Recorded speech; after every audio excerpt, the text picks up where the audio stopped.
In this lesson, we're just going to review from the previous lesson. We're just going to solve quadratic equations. Just to review, if you see the words find the roots, find the x-intercepts, or find the zeros, they all mean the same thing. That means you are solving a quadratic equation. So the one thing we need to remember is when we are solving a quadratic equation, we have to get it equal to 0 first. You cannot start factoring without getting it equal to 0. So we've got some examples to do. So if you're looking at the first example, it says to solve for a, we need to change that. That needs to be an x. We need to get it equal to 0, and if you notice, it already is. So now we look, is there a GCF? No. So what we can do is do our two sets of parentheses. Remember, when you are solving a quadratic equation, you want to get two factors because then you can split them apart and set them equal to 0. So now, what times itself gives you x squared? X and x. We have to find factors of 30. So I'm going to do it on a Post-it so I don't put it on the paper. So my factors of 30 are 1 and 30, 2 and 15, 3 goes into it 10 times, 4 doesn't work, 5 and 6, 5 times 6, and 6 would be the next, so we're done. So factors of 30 that add, that's a plus, add up to 13 would be 3 and 10. So we have 3 and 10. Since we're adding, we need the same sign, and because it's a negative, negative 3 and negative 10 give us negative 13. Now, what we learned from the last lesson is if you have two expressions or factors being multiplied equal to 0, one of them has to be 0. So we're going to split them apart. X minus 3 equals 0, or x minus 10 equals 0. I like to put a dot line. And now we solve them both. So we have x plus 3, or x, adding 3 to both sides, x equals 3. Adding 10 to both sides, x equals 10. So again, your answer can look like that, or as I discussed in the last unit, or the last lesson, you can put your answers in squiggly marks. 3 and 10, those little brackets. So it could be written like that as well. 4 more I want to practice. This next one, since we have a power of 2, we have to get it equal to 0 first. So what we're going to do is subtract 25 from both sides first. We don't want to miss any answers. Now we're going to put it in standard form. Highest exponent goes first. So p squared minus 25 equals 0. Now we look for a GCF. There's nothing we can take out of both, but if you notice, we have two perfect squares, p and p, 5 times 5, with a minus. So we can do two sets of parentheses. Don't forget equals 0. P and P go in the front. What times itself gives you 25? 5 and 5.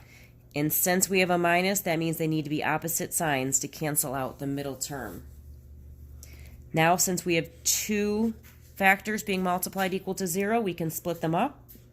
We get p plus 5 equals 0, or p minus 5 equals 0, and we solve them both. So to solve the first one, you subtract 5 from both sides. You get p equals negative 5. The second one, you add 5 to both sides, and you get p equals 5.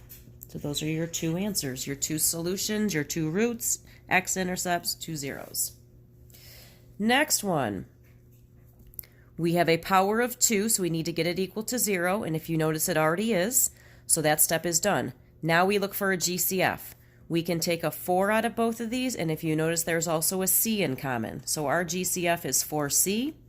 In parentheses, we're going to put what's left over. So if I divide a 4 out of both of these, this becomes a 1, this becomes a 6. If I take a c out of c squared, we have a c, and this c would cancel. So what do we have left in parentheses? c minus 6. Now I have two things being multiplied equal to 0, so I can split them up. So I can, oops, let me move this over a little bit. So I have 4c equals 0, or c minus 6 equals 0. And we just solve them both. So to solve the first one, we divide both sides by the 4 attached to the c, and we get c equals 0. Over here, we add 6 to both sides. 6's cancel. We get c equals 6. All right, 2 more. Next one. We want to solve for w. We see a power of 2, so we need to get it equal to 0 first. It is not equal to 0. We need to move this 2w over to the w squared side. How do we move it over? By doing the opposite. It was a positive 2w, so we're going to subtract 2w. Since we subtracted over here, we have to subtract it over here. Notice there's already a w, so I can combine it with this w, so I'll put it underneath. Now I'm going to write it in standard form. Those cancel out. We have our equals 0 at the end. So now in standard form, we have 3w squared. 26 minus 2 is 24, so plus 24w. And we still have plus 45. Now, since it's equal to 0, we want to look for a GCF. We can take a 3 out of everything. So I'm going to take out a 3, big set of parentheses, don't forget equals 0. If we divide a 3 out, the 3 becomes a 1, the 24 becomes a 6, and the 45 becomes a 15.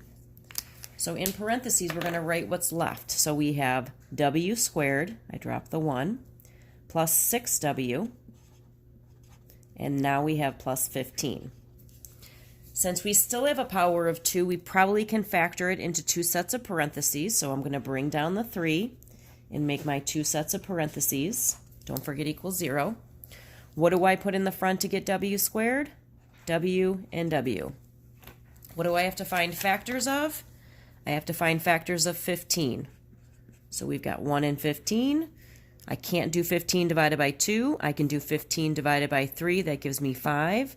I can't do 15 divided by 4, but I have 5 next, so these are the only factors. So now I'm looking for factors of 15 that I add to give me 6. Oh, did we do that right? Oh, what do we have here? Did I make a mistake? Oh, this is supposed to be, let's catch that. This is supposed to be an 8.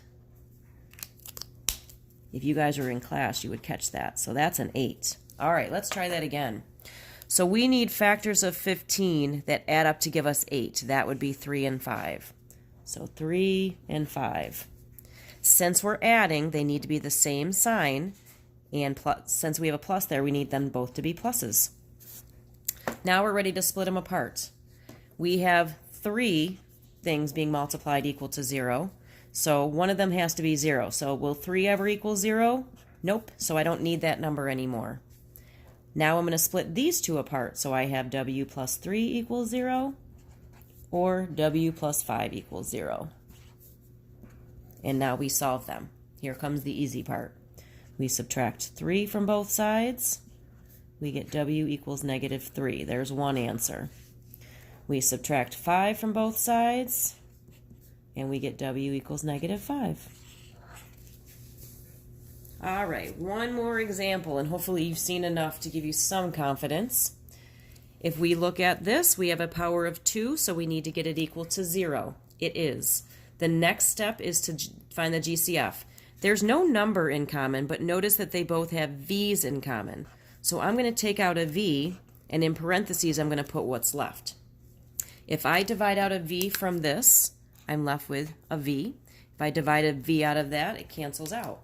So what I'm left with is 2v minus 3. Since I don't have a power of 2 anymore, and I notice I have 2 things being multiplied equal to 0, I can split it apart. If there was still a power of 2, I would try to factor that as well. So now I have v equals 0, or 2v minus 3 equals 0. We do not cross this off because this is a letter. It is not a number like it was in this example. So we don't need to solve this. This one's already done. And now to solve this one, we add 3 to both sides. 3's cancel. We get 2v equals 3. We divide both sides by 2. 2's cancel.